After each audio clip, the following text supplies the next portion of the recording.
that projection of expectation. If you expect the least from your child or children, they're going to fit that mold. And if you expect the best, they can rise up.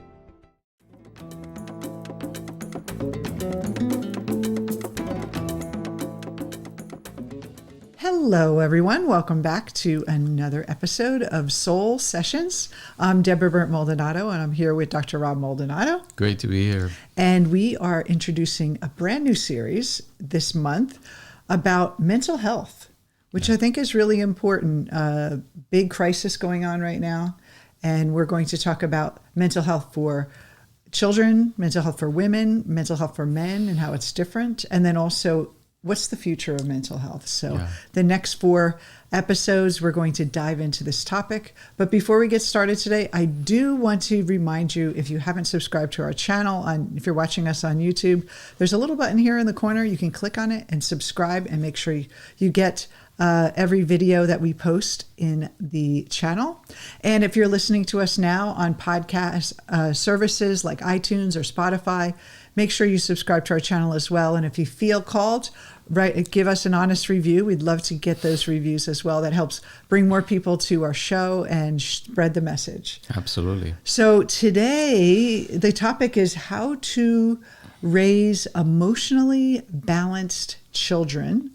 But maybe you want to say something first about just this whole topic and why we're covering it. Yeah. So children, we know they're an important topic and an important part of our culture, our world, because they are the coming generation, the people that need to bring new ideas and take over the function of the world eventually.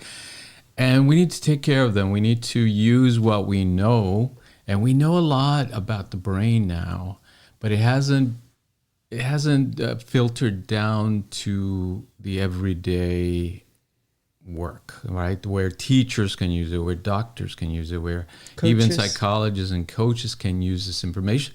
Not only that, the ordinary person, right? The parents that see the children and can kind of see that, man, my kid is struggling. What do I do? How do I help him? And even when you worked in, with a lot of the parents, when you were a psychologist, you said the parent had a huge impact in between their sessions with the doctors and the physical therapists, the occupational therapists, that the parents were really with that child all the time. So there's educating the parent on how to help raise the child in a healthy way and understand what's going on with them, what their challenges are, is so important. And, 100 years ago, 50 years ago, people didn't talk about this. Everyone was, normal, get knocked around and let kids fend for themselves. We definitely have new challenges in our world, and kids are, getting it from all over, right? There's global warming, there's the pandemic going on, there's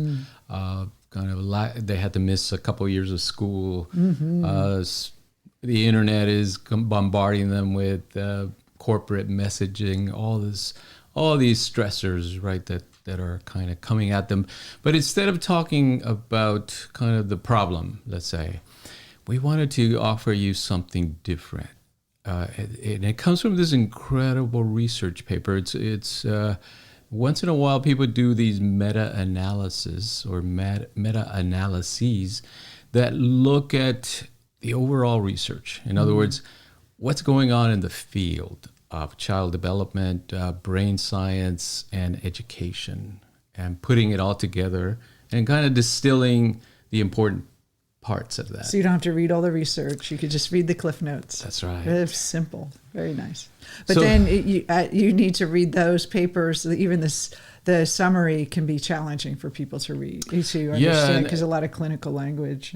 That's right. So that's where we come in. We're going to give it to you in ordinary terms to kind of distill not only the information, but also to interpret it.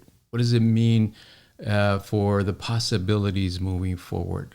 What kind of services can we develop? What kind of educational systems can we implement to help children be their best, be emotionally balanced, like you said, and be resilient and have a great life? So this is this brief summarizes several initial lessons from contemporary research that have significant implications for those working to advance opportunity, equity, learning, and child development in general. So these are some of the major research papers that they looked at. One of them was Drives of Human Development, How Relationships and Context Shape Learning and Development.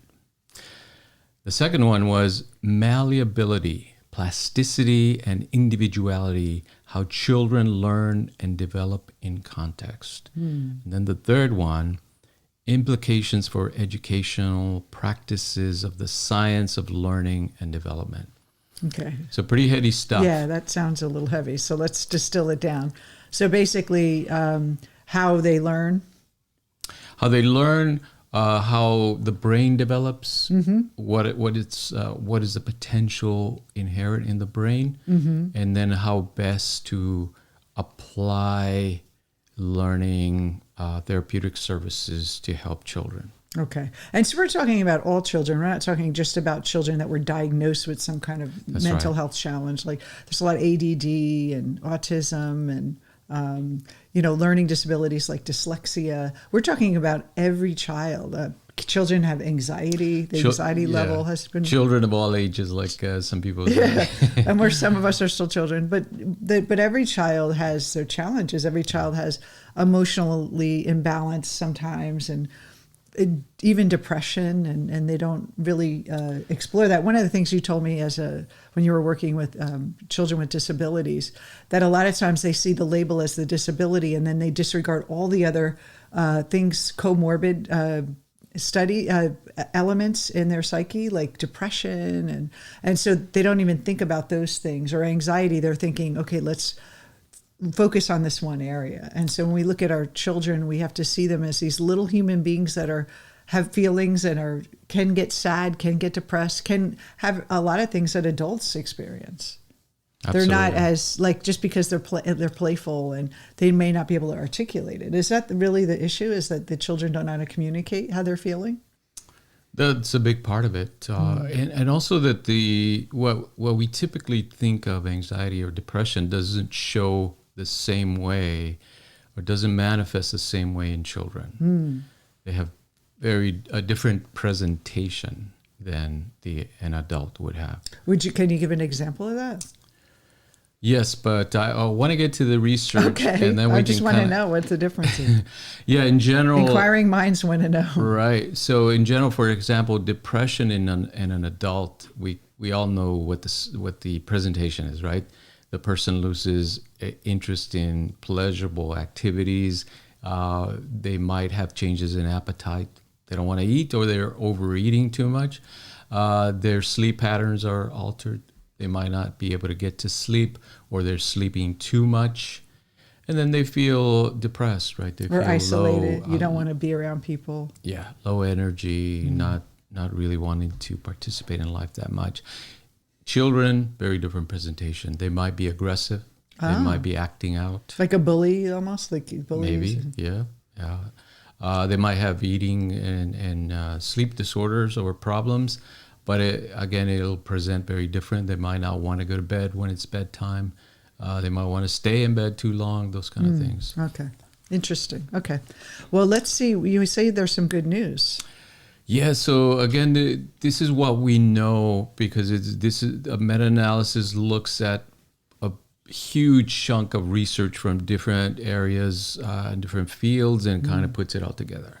So one of the main findings is that every child, no matter their background, has the potential to succeed in school and life. Wow. Before they would put kids that were less intelligent in the less intelligent group, and then the smart kids in the smart group. And I remember in our grade school, there were like a smart class, and then the kids that were slower, not, mentally slower, but just kind of like taking longer to get things. And I think that's almost like putting them, like they can't learn if they're around, like if they're around other people that are stimulating, that can help. or I guess the teachers thought, well, that's as good as they get. Maybe that's the old school way of looking at even just intelligence and learning. Yeah, the school systems, and kudos to all the teachers out there and all the educators and counselors that work in the school districts.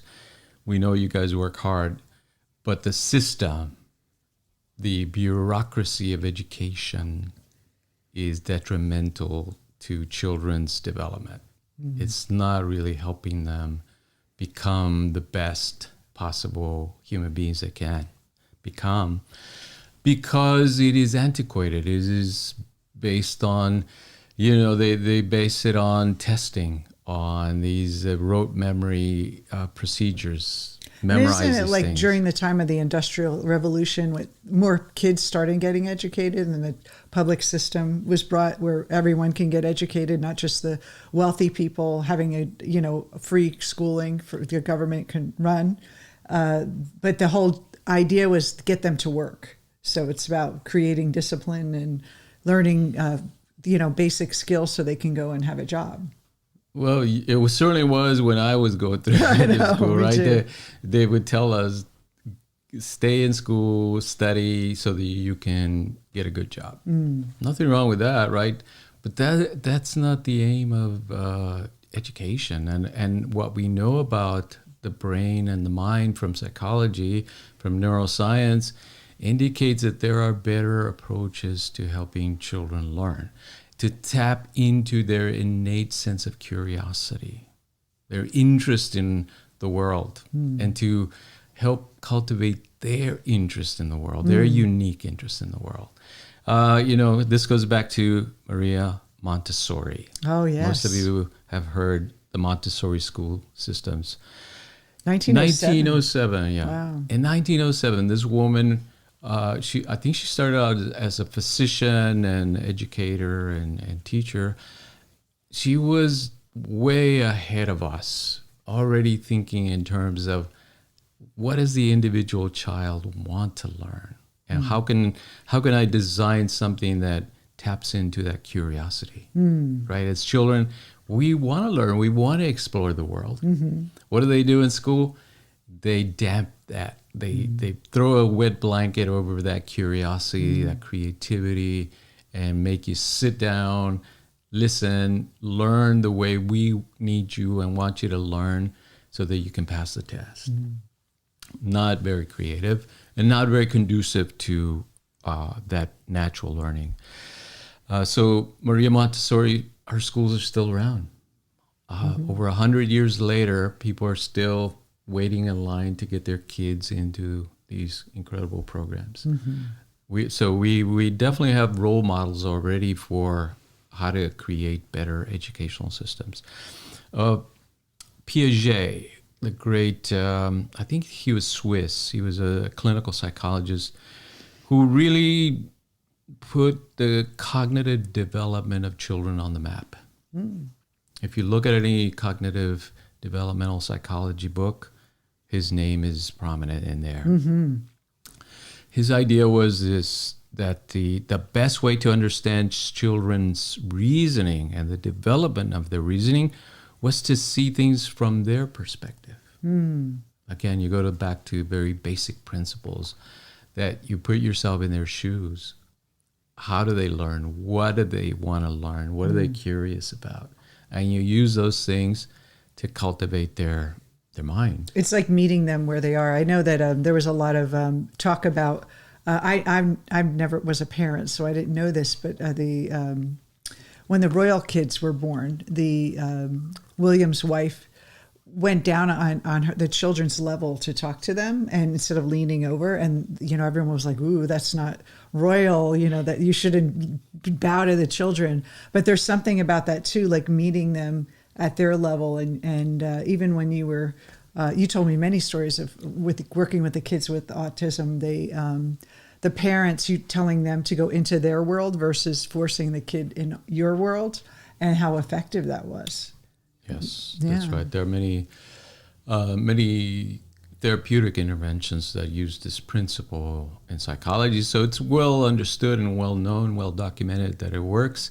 Why it's not applied in educational systems and more in other therapeutic settings.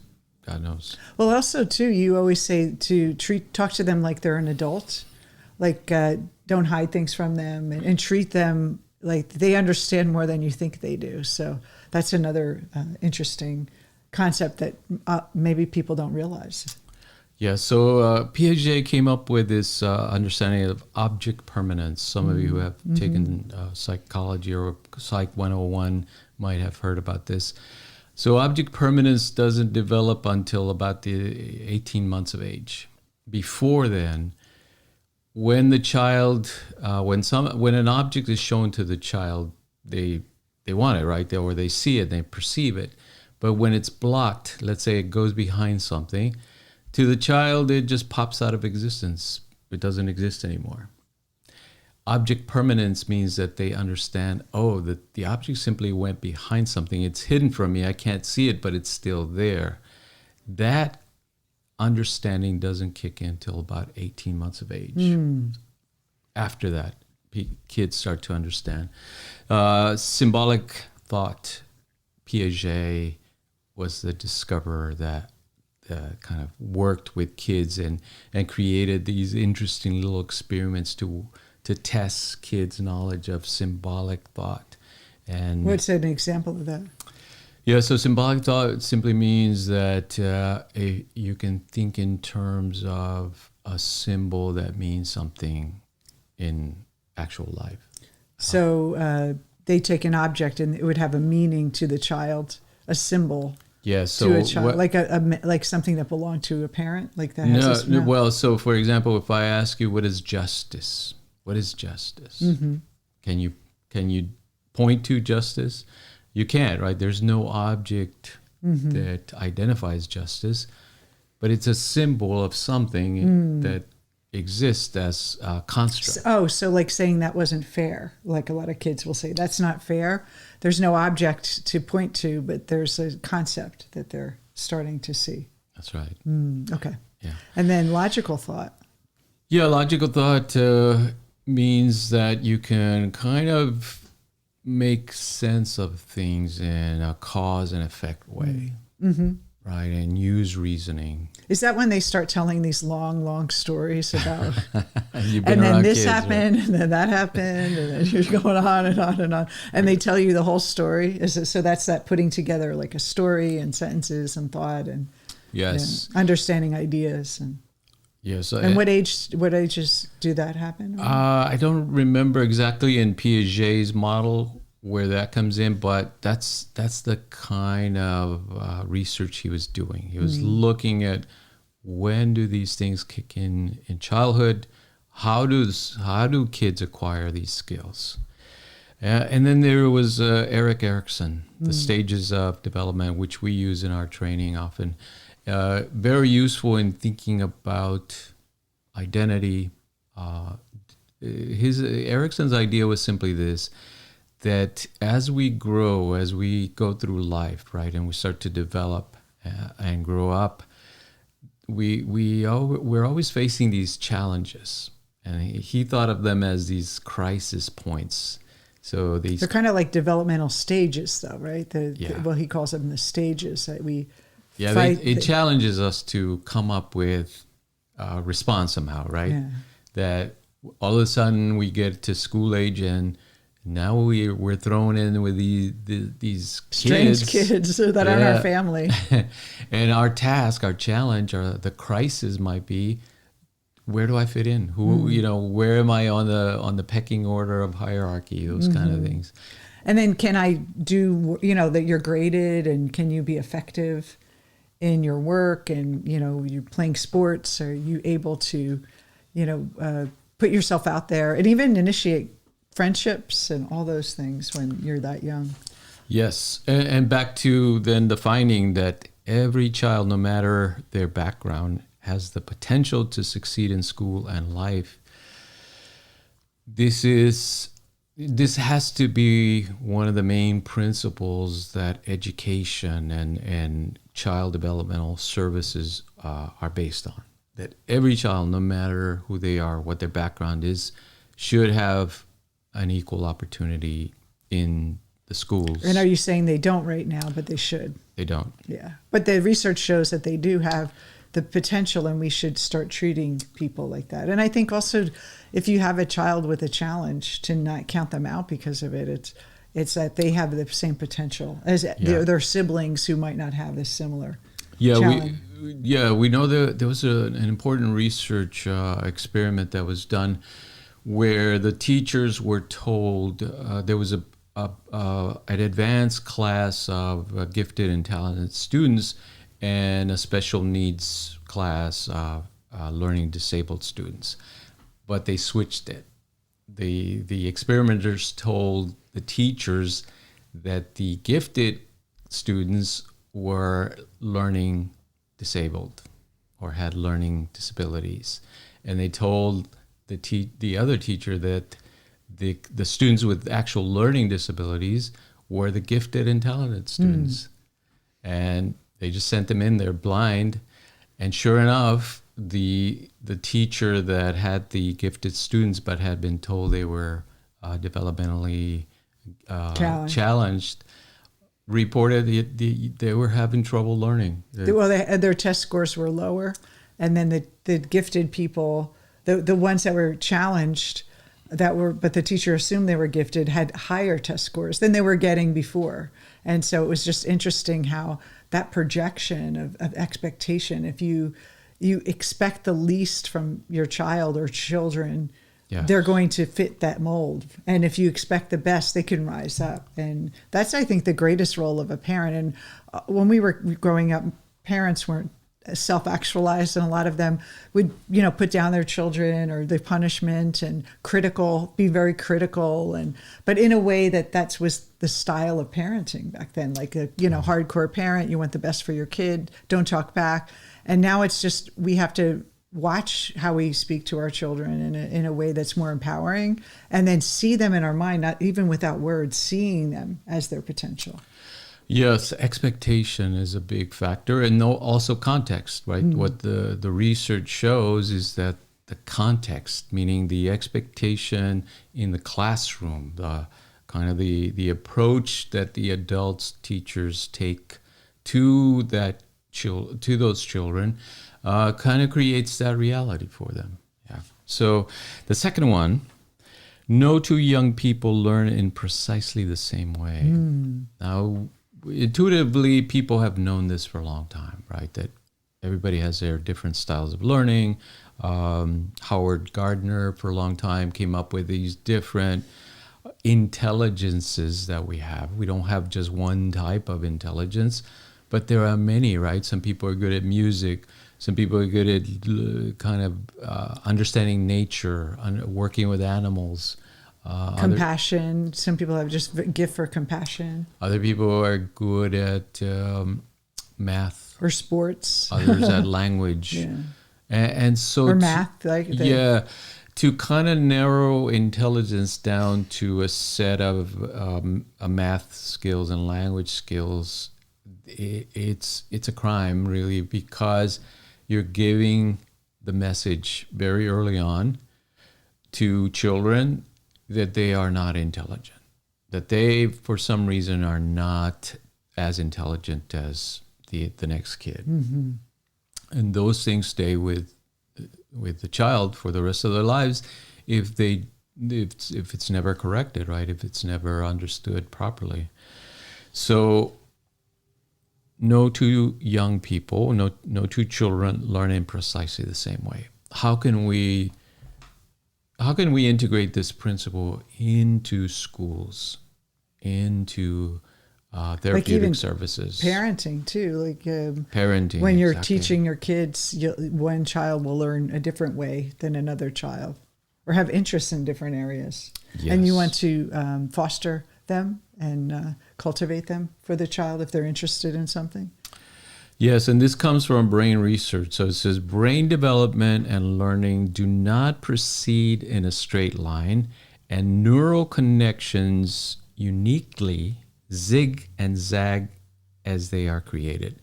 In other words, the way I learn something is different than the way you learn something. And it's unique to your brain how you learn it, it's unique to my brain, how I learn That's it. fascinating. Yes. That's fascinating.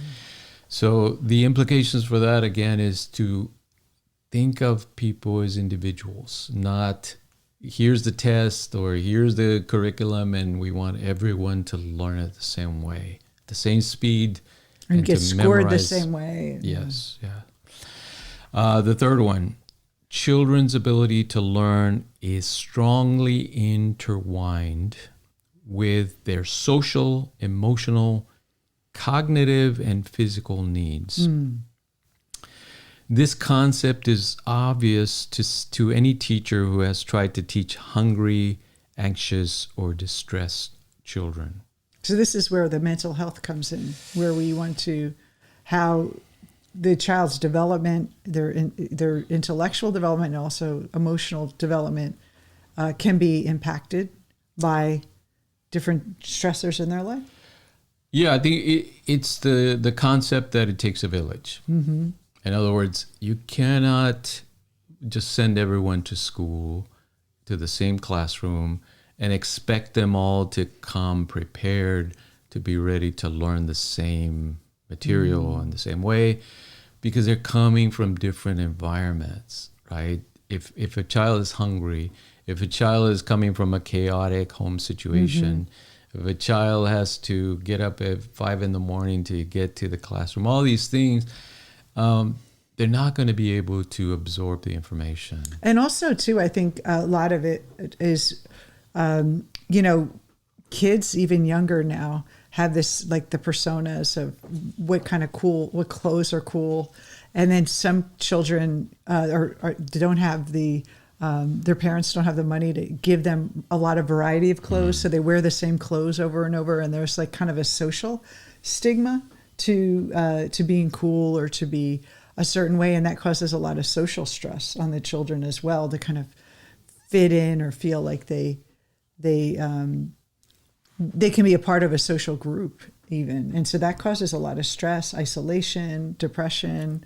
And then if you go home to a chaotic household, you have no one to take care of you. And I think a lot of times the teachers are the ones who actually step in and give them the love and caring that they probably didn't get at home. It's such a huge thing to put on a teacher, but what a wonderful a vocation to take care of these kids and be on the lookout for them. Yeah, a lot of this research also goes back to Harry Harlow back in the 50s and 60s from the University of Wisconsin, my alma mater. His work really showed that these enriched environments, and by contrast also the poor environments where kids don't have access to books, don't have access to interesting toys, aren't exposed to going to the museums, to going to zoos, even films and those kind of things. They don't do as well, of course, as the kids that are exposed to these enriched environments, because it stimulates their brain development very early on, and the brain just keeps on going, right? The more you feed it, the more it wants, the more information it wants.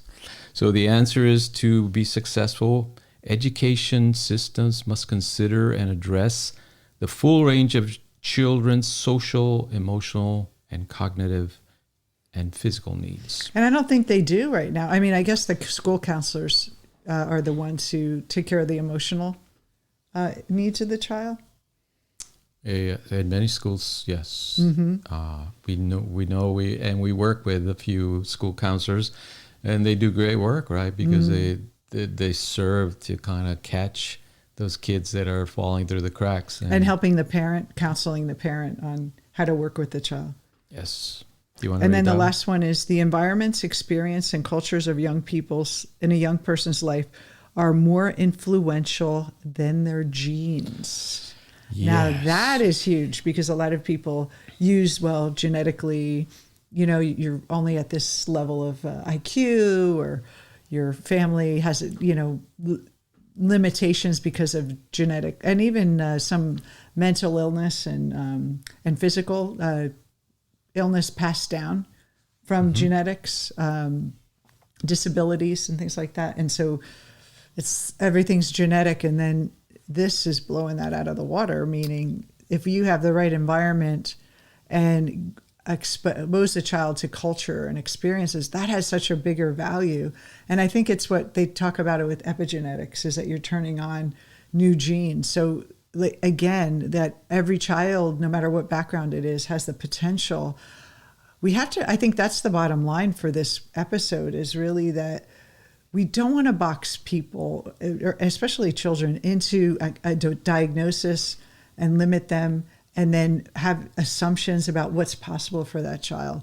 But what if we approach children with, no matter what they've received, that there's this really beautiful intelligence within them, deep, that's born with them, that could really maximize whatever they have in themselves that can come out and live their life in full, profound way. But you need to have people around you, the right environment for that child to grow, just like the garden needs the right soil and the right amount of rain and the nutrients to keep, and the sunshine. You know, the children are little seeds that we need to help grow. And there aren't any bad seeds. You know, they talk about that, right? That person's a bad seed and you can't recover. Even bullies or the kids that are kind of hard to love are usually, like you were saying, they're usually sometimes depressed. And it's really asking the question, why are they doing what they're doing? Why are they not being kind? And what's that about? Also, you know, big thing is blended families now with divorce and remarrying, and kids have different households they're in. It's not very disruptive sometimes to their environment. What would you say is the best thing for a parent that is going through a divorce and having to deal and keep their kids emotionally healthy and balanced? Yeah. I think a lot of parents underestimate their children's ability to understand complex emotional situations.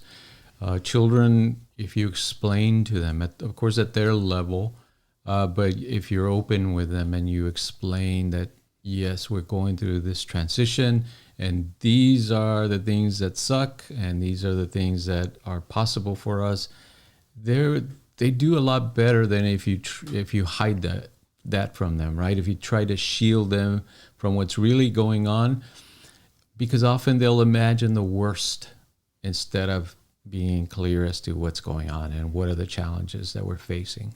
So even anything, any kind of challenge, whether it's divorce or some tragedy that's happened, or a change of schools, moving to a new school, or even just a parent getting sick. I mean, there's so many things that can happen.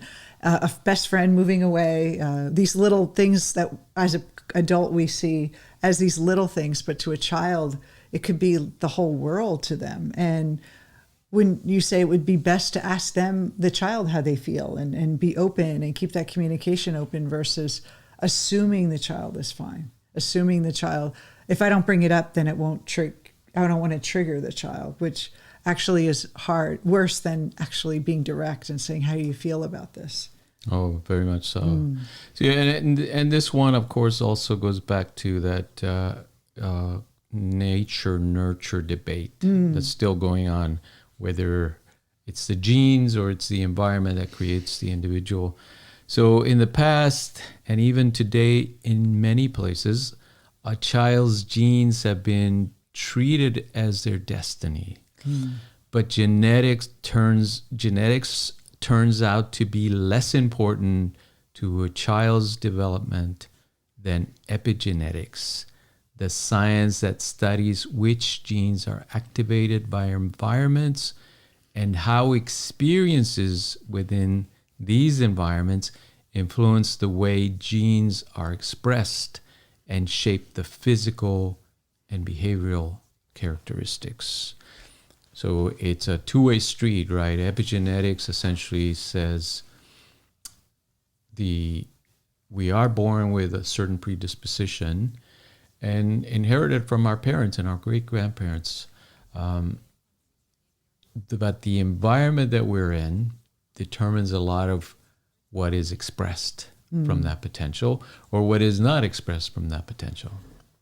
So if the child was born with genetically musical talent, but it was grew up in a culture where no one played an instrument, and they never got to, even in schools, they cut their music, their music program out, and they never really held an instrument.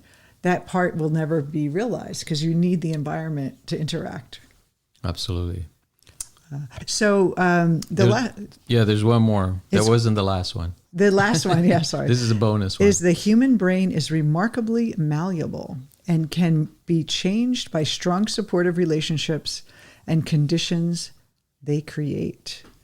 So across the young person's lifespan, educators, mentors, coaches, counselors, peers, and family members, they provide those experiences for the children that design and provide them an enormous influence and on a cellular level affecting each young person.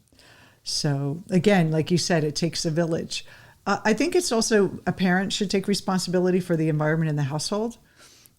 Sometimes it's better if there's a disruptive family member living, someone who's struggling with maybe alcohol or drugs or someone really, not very conducive to a healthy environment. It's better to get that person out than to have the child be in that environment. Oh, and it's sometimes a tough thing to balance if that's your spouse. And so it's about how do you create a space for your children, but also who your children are hanging out with and what environments after they leave the home are they exposed to, and always, because everything they're exposed to is affecting them on a cellular level.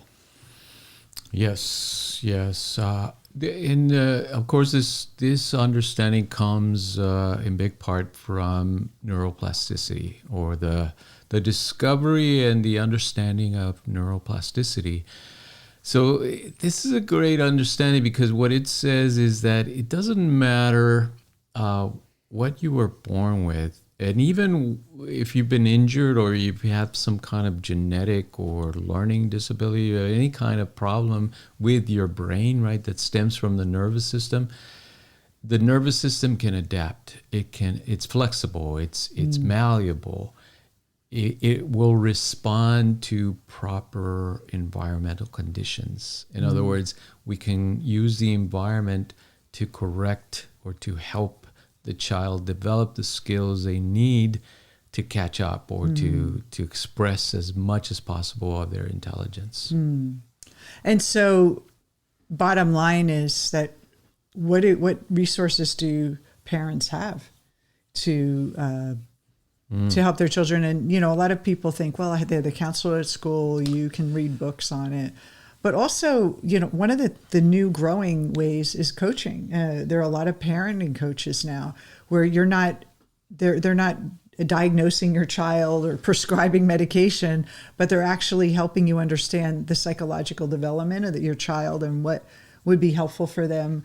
They're not psychologists, but they're definitely able to help the parent also get in touch with their own self, because that's going to translate to the child. So the best thing you can do for your child is also take care of yourself, to do some self-inquiry, do your own growth work, become more conscious of your own patterns and reactions, because you don't want to keep carrying that to the next generation. Like your kids learn from you, how you respond to stress, how you respond to a challenging situation, how you talk about people. They're listening. And if it's a lot of projection and you haven't faced your shadow yet, the child is learning from you. And then they're going to repeat that pattern, just like you're repeating the patterns from your parents. And so it's a great way for the parent to take responsibility and break the cycle. And there's a lot of resources available now that doesn't require a child to sit in a therapist's office. Like you can hire a parenting coach. You can go to parenting workshops that are really helpful and empowering to look at the child as not broken, but in that potential-based model, that potential-based philosophy. Yeah, I think the best way to use this information is, first of all, to disseminate it to all of us, all adults, all teachers, all coaches, all therapists, to understand these fundamental principles, and then to start to apply it. meaning how can we look out for kids in our environment, kids that we know? How can we help parents apply some of these principles? How can we, let's say, put pressure on politicians to pass those kind of policies that will be implemented in the school systems, so that we're not ignoring this incredible knowledge and just letting it go to waste, but we're applying it. And also offering emotional health for the children, not only just checking their physical health and weighing them and looking at their intelligence, but also how are they coping? How are their relationships? What's going on emotionally with them? Are they anxious? All those things. I know a lot of schools now are bringing meditation, helping children meditate, or doing yoga in gym now. The gym class, I think it's a really good sign. But you're right, we all need to know this. So we need to know that no child learns the same way, that every child has a potential to grow, equally potential, no matter what they're diagnosed with or what their lot in life is. Everyone has that equal potential, and that the brain is remarkably malleable, that we can shape the brains of our young ones to be more effective, be more emotionally balanced, be able to cope with life in a more healthy way, and have more honest conversations and closer relationships with the kids, so they can have healthy relationships with their friends, and then eventually going into adulthood, bonding and having relationships and friendships as adults. I mean, I think that's the most important part, is that social piece, that if you're not okay emotionally, or you don't feel like you're meeting the grade intellectually, you're going to feel isolated, which is actually a cause of a lot of stress and depression in adults. So we want to catch it early, help the child be empowered, and not feel labeled with a diagnosis of a certain stigma that sticks with them. And that's all we see when we look at the child. Is like every educator, every coach, every mentor should look at people from their potential, not their label. Yes. Like so many problems that we face today, we have the solutions. The solutions are there already. It's simply the will to put them into action, to implement them. So we thank all the teachers who have been doing such a great job and counselors that do such a great job of carrying this type of information to the parents. And we just hope the word is spread out more, and again, making change in the government, in laws, and helping young children have that resilience that they need, and educating the parents on how to work with them. So, so how to raise emotionally balanced children. The bottom line is see them as their potential. I think that's the most important thing a parent can do, is see the child for who they're becoming versus their faults, versus their setbacks, versus their challenges, is seeing the child and their potential. That's the best thing you can do for any child. Yes. Very simple idea is see them as a possibility. Absolutely. And so next time we're going to be talking about mental health in women. And then after that, looking at men and stigma as well. Masculinity. And then also how we can create a better world, healthier, mentally healthy world as we move into this new frontier post-pandemic and going into, all the bigger challenges of the world. Yeah, and also I think the role that coaching can play in all this, because coaching is becoming more and more popular and more it has a different space than therapy, as well as different space than education. So it has a unique role to play in helping bring all this information to society. Yes. So we will see you next week. Have a wonderful week, and get on the same level as your children and ask them some tough questions that will bring them in closer and feel more connected to you in a more emotionally deeper way. See you next time. Take care.